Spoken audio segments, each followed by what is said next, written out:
नमस्कार दोस्तों, आप सभी को छठ पर्व की हार्दिक शुभकामनाएं। तो स्वागत है आपका आपके अपने channel Sumi star inspirational hub पर। जैसा कि आप जानते हैं कि छठ पर्व के दिन चल रहे हैं और श्रद्धा और विश्वास से जुड़ा हुआ ये पर्व देश विदेश के अनेकों कोनों में बड़ी खुशी और उत्साह से मनाया जा रहा है। आज हम बात करेंगे छठ पर्व की, जो न केवल आस्था का प्रतीक है बल्कि विज्ञान और प्रकृति का भी अद्भुत संगम है।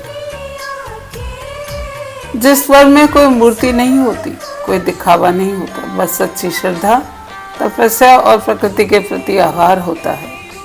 जी हाँ, हम बात करें छठ महापर्व की।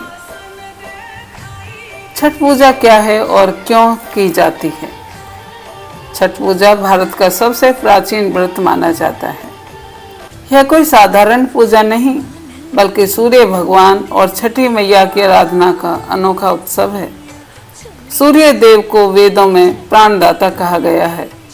उनकी ऊर्जा से ही जीवन चलता है। वही सूर्य जब उगता है तो अंधकार मिटा देता है और जब डूबता है तो शांति और संतुलन देता है। छठ पर्व इन दोनों ही क्षणों, उगते और डूबते सूर्य की पूजा का पर्व है।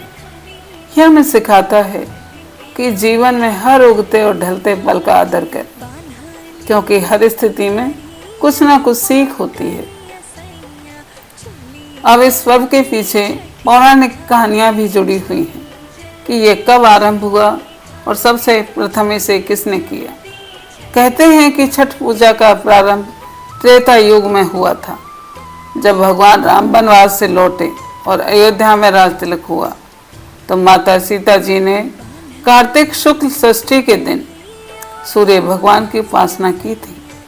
उन्होंने नदी में स्नान कर उगते सूर्य को अर्घ्य दिया और यह व्रत पूरे विधि विधान से रखा। तब से ये परंपरा शुरू होगी। इसके बारे में दूसरी कथा भी आती है जो महाभारत काल से जुड़ी हुई है। जब पांडव वनवास में थे तब द्रौपदी ने संतान की सुरक्षा और सुख के लिए यह व्रत किया। कहा जाता है कि छठी मैया उनकी प्रार्थना से प्रसन्न हुई और पांडवों को राज्य पुनः मिला। जानते हैं कि छठ मैया कौन है? छठी मैया को सूर्य देव की बहन माना जाता है। यह बच्चों की रक्षा करती है और मातृत्व का आशीर्वाद देती हैं। कहते हैं कि जब किसी घर में